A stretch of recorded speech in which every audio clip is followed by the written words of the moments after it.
fear and hopes. Now we will have practices.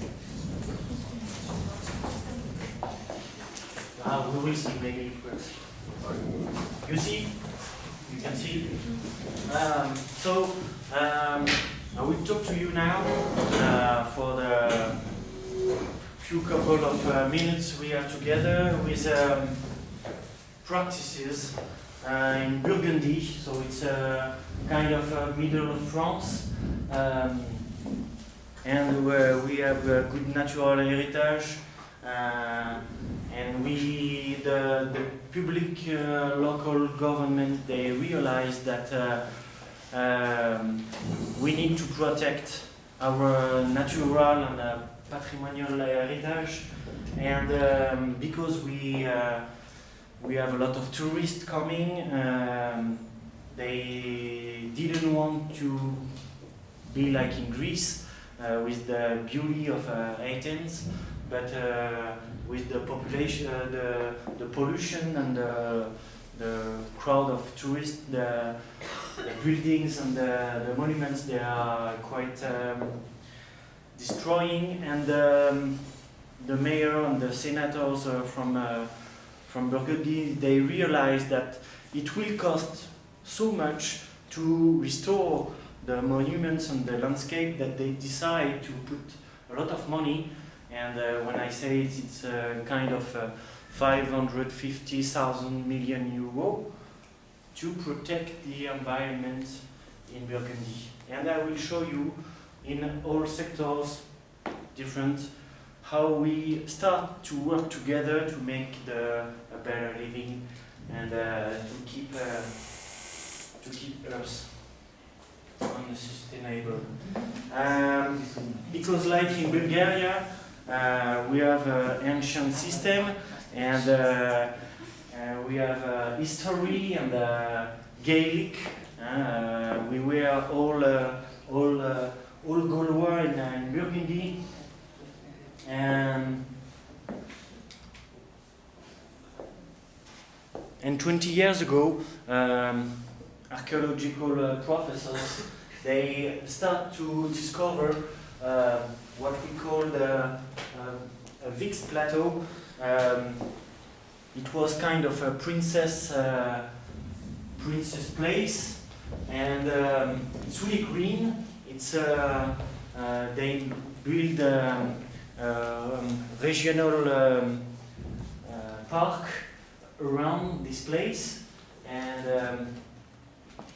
well, when you see it, we can realize that the landscape is really important. You have domination, and you have protection, and you have natural landscape really good. And it's true in Burgundy, it's really green, it's nice. But it's natural for all Burgundian. And archaeologists like Bruno Chaume, they were the first in France drawing the landscape and trying to help people to have an appropriation of their own landscape and to give tools like maps, like data to give to students but also to stakeholders to realize that they have to protect the environment, the nature for itself. And at the beginning it was just for archaeological matter, because there is a big vase for the princess, and but we have also medieval history in Burgundy, the war games, the dukes of Burgundy, and because in the medieval age the dukes of Burgundy decided to fight against the Kingdom of France, they become alone, and they want to show the world from Burgundy till Netherlands and Belgium. They want to show the King of France that they were more rich than the King of France. And they want to protect it and to show it all over the world. And a good example, because even nature and our environment, we need to save it or to communicate or to valorize it.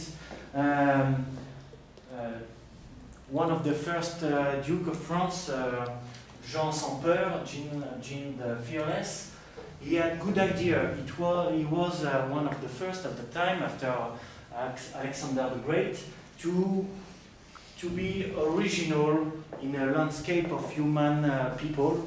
And as you can see, he obliged all painters to be painted in black. It's not a Rolling Stone song, but it's kind of.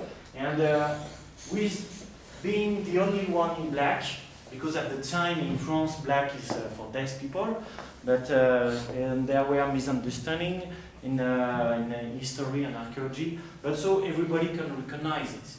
And Burgundy, there were a wish and a way to be original and to be distinguishable by the rest of the France.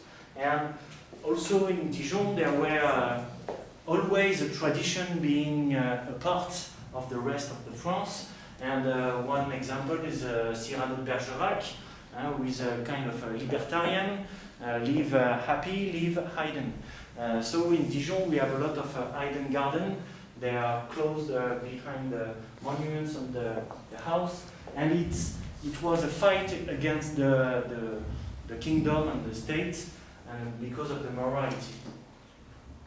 And we have a nice fine art museum with this kind of painting with again flesh and pleasure and the libertarian movement in France, and it came people to think about utopia and a better living, better place. And at the time, this is Arquesenan. It was the royal saline center, because in France we paid the taxes with salt, and they received all the salt from France. So we had a lot of money in Burgundy, and so they could draw what we could say a kind of Le Nôtre garden type of artificial landscape, of course, but it helped people to remind that in Burgundy we are not like in the rest of France, a part of Versailles Park. Okay? But we can see kind of equality, kind of communitarian communion system or communist system with pure equality. And when the king, they realized it just before the French Revolution, they decided to destroy a part. So it's just a part of the buildings, the rest is destroyed. And because of the landscape and the vineyards in Burgundy, we have good vineyards, wine if we like wine. There is a big matter of illness for the plants, where we had a big problem with a virus, phylloxera in 1930, and we had to destroy all the vineyards. And so the farmers, they really take care of the plants. Maybe without consciousness, but they do it. And they ask the government and they ask the mayor to take care of the climate, because of the pollution could do it to destroy the plantation. So we ask the city of Dijon and around to reduce energy consumption and to take care of that. And right now we have, since the Agenda 21 from the 1992 Earth Summit in Rio, we decided to adopt a local climate plan, and it works well because, well, as you can see, we can pollute without knowing with the light. And we have here a solar map that could help people to understand that we have natural light, and maybe if we add light to the climate, sometimes it could be too hot and it could destroy the vineyards. And in some part of France, as you see in the south there, they had a lot of problems with the vineyards because it's really hot, so with pollution, destroy the vineyards. Here in Bordeaux, they are safe because they have more the ocean who helps to protect and to refresh the vineyards. So we really want to take care. And there is two systems in France to take care of environment. We have a Ministry of Environment, Sustainable Development, Housing and Transport, because they realize that there is common matters in those sectors. And we have also an environmental agency, ADEME. I'm working with them right now, and they make a commercial to be not so in a doomsayer system, but to try to convince people that they have behavior matter. And in France, we have what we call the NIMBY matter. It's not in my backyard. We want to change the world. We want to the end of the system. And in France, we know we strike a lot against everything, but it's for our common goods. We want to change, but my neighborhood, my neighbor, know myself. Let's try the other to change, and then maybe I will change myself. So the environmental agency, they decide to try something new, that to show that this guy is an electrician and is a master of energy and savings, so he has no lesson to receive from nobody. And in France, there were a big matter with the NGOs, because NGOs, there were, in France, we have specificities that since 1901, we have right to make a group of interest with association, and with time, governments realize that, hey, people can work for free, so let them doing it. So there is a lot of grassroots and volunteers working, but it's not enough, because maybe sometimes the message is too hard to realize. Even if you are a smoker, you can see on a packet that it's written, if you smoke you die, but people continue to smoke. And so they try another way to help people to change. And this was good, because this is the guy who don't want advice from nobody. And because of that, he lost money. And we decide, we work with the University of Franche-Comté, Besançon, and with there is a European project with the University of Lausanne and I think University of Le Cap in South Africa. We work together to build an internet website. You can use it for your own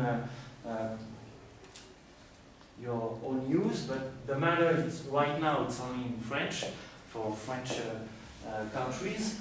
But you can make your own board about consumption of energy consumption, and there is 3 different kind of tools for the stakeholders, for the private sector, and for the individuals.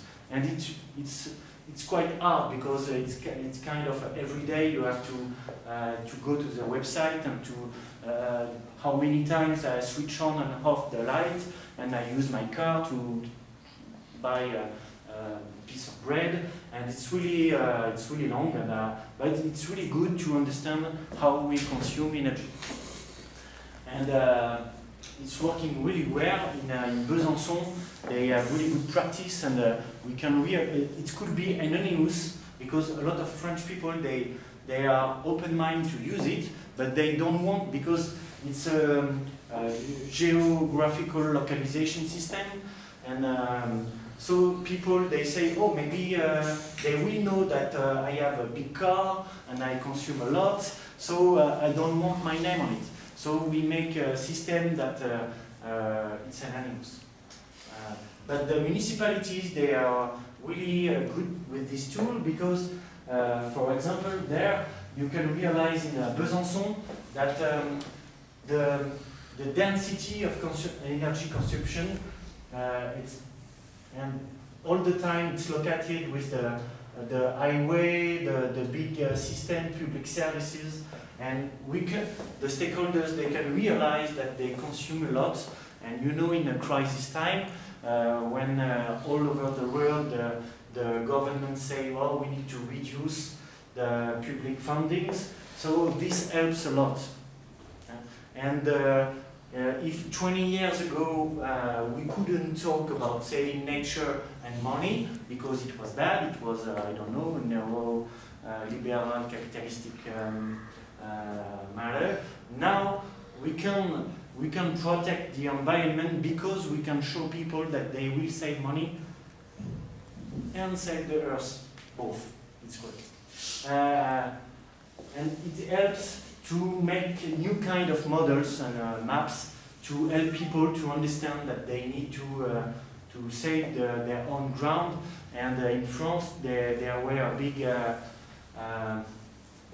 big matter with the schist gas principle that and we decided to refuse to do it because we realized that maybe we can destroy our own ground, and we have the north of France already destroyed by the coal and the mines, so we refuse to do it again. And it helps because sometimes now we can help the government to show that sometimes we need to prevent from the heating or the consumption peaks. We have nuclear plants, but it's not enough. And when everybody is consuming energy at the same time, 20 years ago it was because of the light and the company, but today we have a new behavior, new comportment. And when people they come back from work at 6 o'clock, they plug their mobile phone, iPad, they switch on the TV, they go to internet, and it consumes a lot of energy. And you use in the same time the washing machine and so on, and even the nuclear plant is stopping. So we need to help people, user, not only consumer, but to help people to understand that for their own safety, if we don't want a global crisis, to prevent other things. And it works because we apply it also for gas for automobile, because in France we had a big problem with this. It was a kingdom for cars, but now we try to understand and to accept that sometimes we need to reduce to using the car. Another example, I was really hesitating to show you that, but it's even a good practice. It's coming from a private company in Dijon called Synergence, and they work with McDonald's France, and they work with them to change the image. So now you know why it was red stuff and it's becoming green. It's because of this private company. They are what they call engineering and communication for sustainable development, and they work for helping no consumers, but the managers and the people in the restaurants to understand how they consume energy.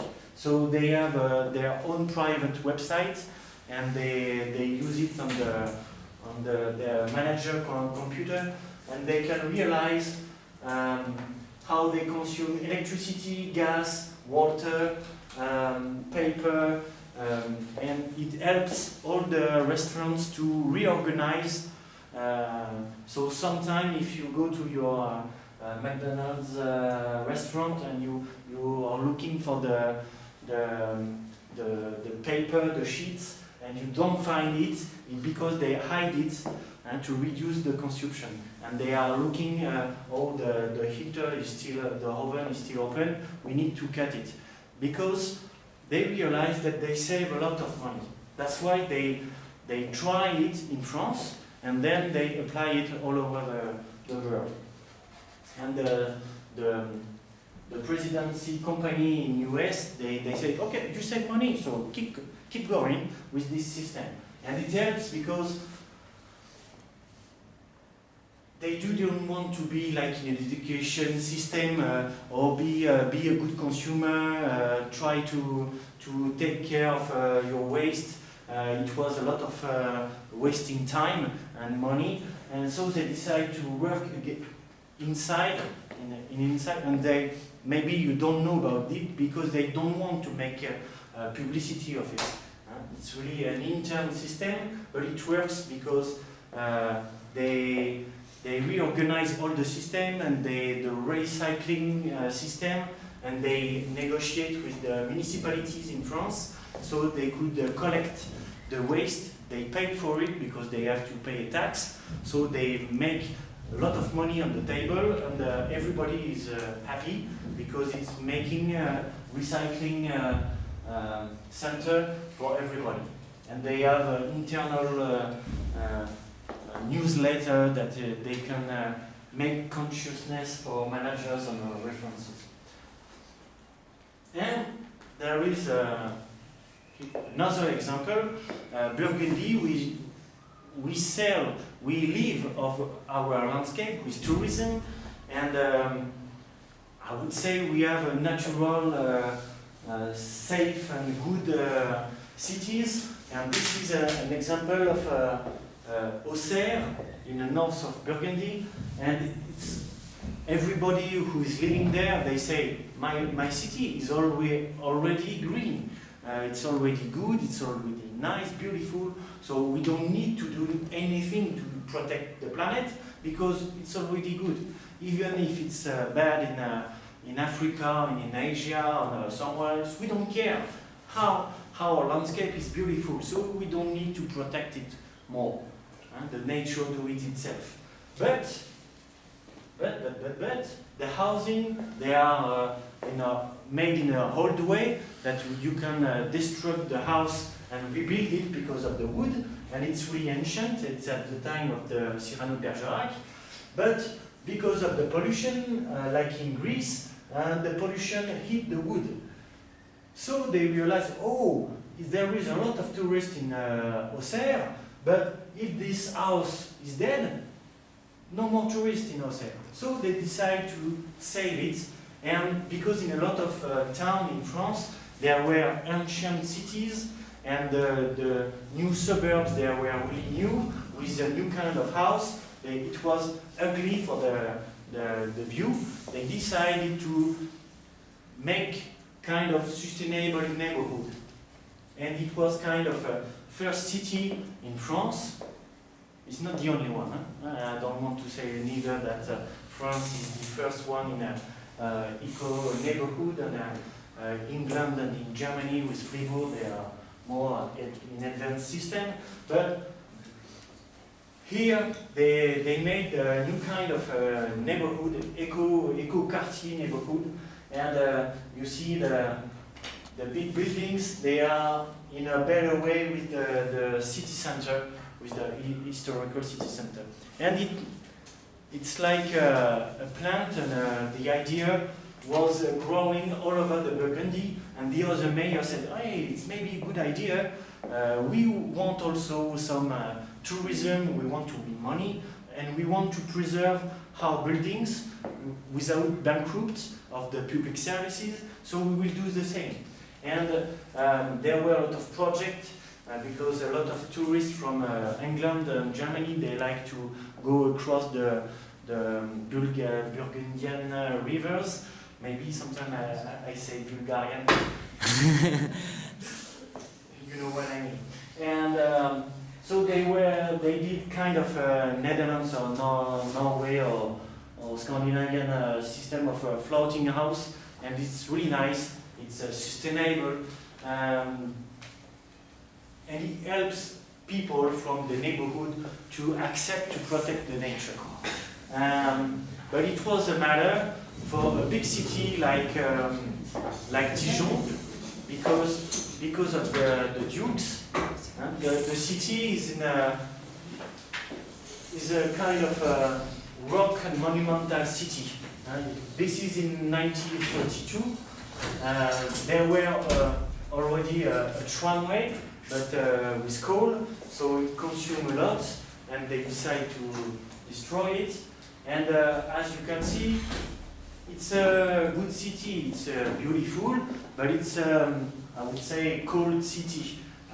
And this is the some of buildings where Cyrano de Bergerac were at the time, and well, it's pleasant, but it was not enough, because the Burgundian people and les Dijonnais, they were not really happy with the city. They throw waste all over the place, and it costs a lot for the municipality to make it clean. We have also a dog matter in France, that the dog, they are spreading all over the streets, and they decided to change the image. And one example is they realize that, hey, in Dijon, we are a writer city, and so what is a good place for a writer? And it's green, it's ancient monuments, and it's pleasant, that you can write a lot, like in Vienna in Austria. So they changed the idea of the development of the city. One example is this building.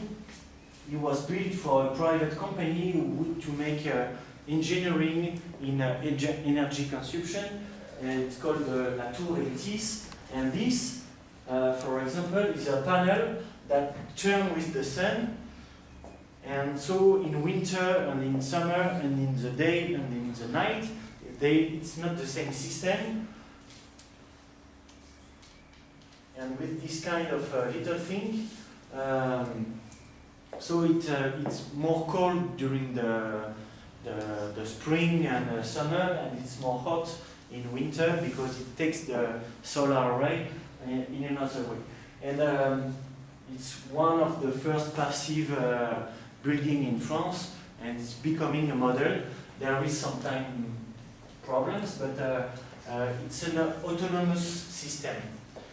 It's quite nice. And after this building, the university also say, well, we are not like La Sorbonne at Paris, but well, we have a lot of green place, and we have a lot of service, association, public and collective infrastructure for students. So we will preserve it also, and it became a greener campus than before, than I knew.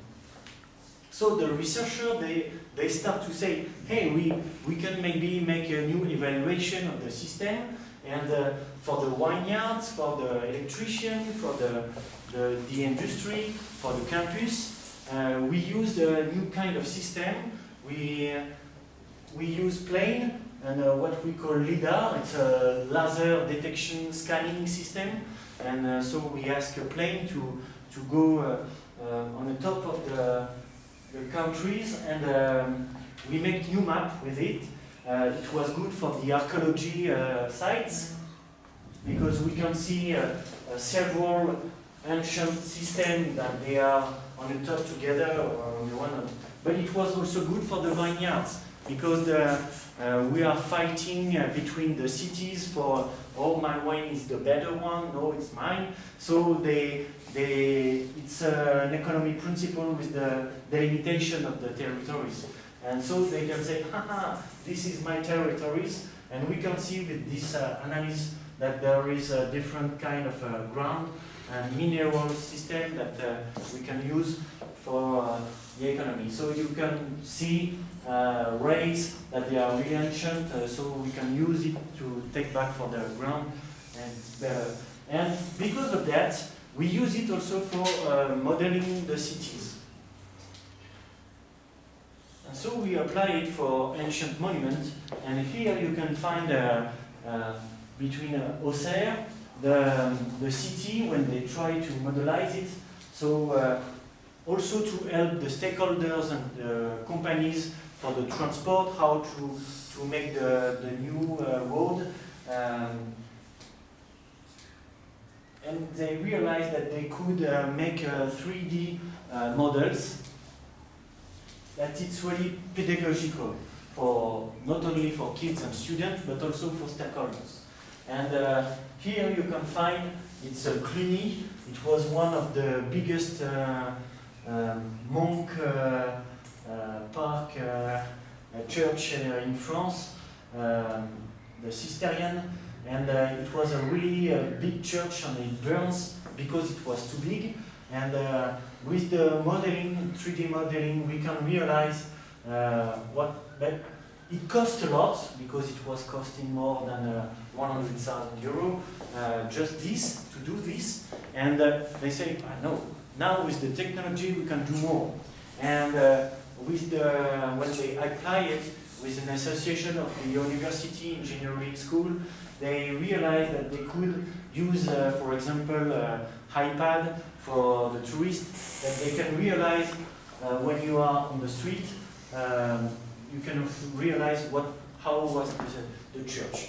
And we apply it, for example, with the pad, you can see how was the church before the war, before the destruction. And so this is not real, but it was real with the former Steve Jobs. He used this to show how you can make ecotourism and really to combine technology and tourism. And so the cities of Burgundy, they say, oh, it's so great, we can bring a lot of people, and even Chinese, American, they can come and see how it was in different language. So we have a lot of departments working on the modelization, and applying is really great, because now they use it for other monuments, but also for other cities. And I present you another project with a suburb of Dijon. There were a matter, like in a lot of suburbs, the people really old building, they are destroying really easily. And stakeholders and constructors, they ask the environmental agency, well, why we have this kind of matter? It's so simple. We switch from gas to coal. It was really big. It was really easy, because here it's in the north of France. You make like one only house. You have several houses, but with this system you can put only one pipe, and it will warm all the house till the end. So it was really nice principle, but in the 60s they realized that it was really bad for the air and for the pollution, because it was visible. The people, they could see. And it was bad for the neighborhood, because you realize that it's dark, it's dirty for the... And when you combine this idea with this is a big building built in 1952 from Le Corbusier. He decided at the beginning to make a duplex, what we call a duplex. So it was a big building, but it was 2-floor building for one family. And the stakeholders at the time, they say, oh, your building is great, it's really great. We can maybe divide it because we can sell more and put more people in the same place. So they destroyed the idea. They said, okay, build it, and then they changed the system and they applied it all over the France. And it was a wood system. It was even in the 50s there were Feng Shui style, but because of the wood and because people, they have no money and no idea how to protect it, it burns just 2 months ago. And so now they say we have to take care of those old buildings because if each month in all city of France we have this kind of fire, it will cost a lot to repair a family and to repair buildings. So in one way, the French government they ask economists in the University of Dijon, but also other universities, to make new economical models that they could apply for construction and architecture.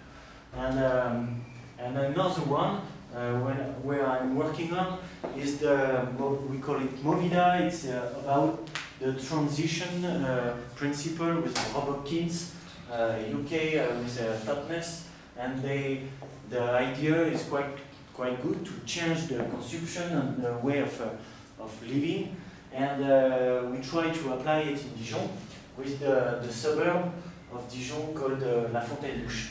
And we try to combine four axes, four problematic: the mobility, the access of the population to the neighborhood, the matter of consumption, food consumption because of the industrial food, but also the consumption of energy and consumption of technology, for example, how we can have sport in an urban system and public participation. And it helps to make new models of changing behavior for the population. And one of the context is kind of a suburb, classic 60s suburb. We call it ZUP. It was a priority suburb because it's really poor and a lot of buildings. And you see the map of Dijon. This is the historical center, and La Fontaine-Douche is right, right here. And the map. There is a lot of matter. When we start to work on this suburb, we realize that there is natural landscape and urban landscape like this, and it was really violent, poor, waste over the streets, and as you can see, there is a lot of big roads, and it makes isolation of the population. This is the map of the city, and a former mayor of the city, he decided to make a ring, automobile ring, all around the city. And because there is a small mountain just right here, they decided to stop, but they made the road on the neighborhood. And here you can see the road. So it's isolating the population, and the people, they feel not in Dijon, and they are not in the other neighborhood, and it's make war between community because of the population matters I told you before. So there is an isolation matter, and the idea is to destroy it, to make it better. But it's not a new neighborhood. We want just to restore it because we want to reduce consumption and money on the project. So the first matter was the mall and the commercial center, and it was a kind of a robbery and fights and stuff, and really old, and all the shops they were going away. So the idea is to work with a private constructor and city system to make new mall more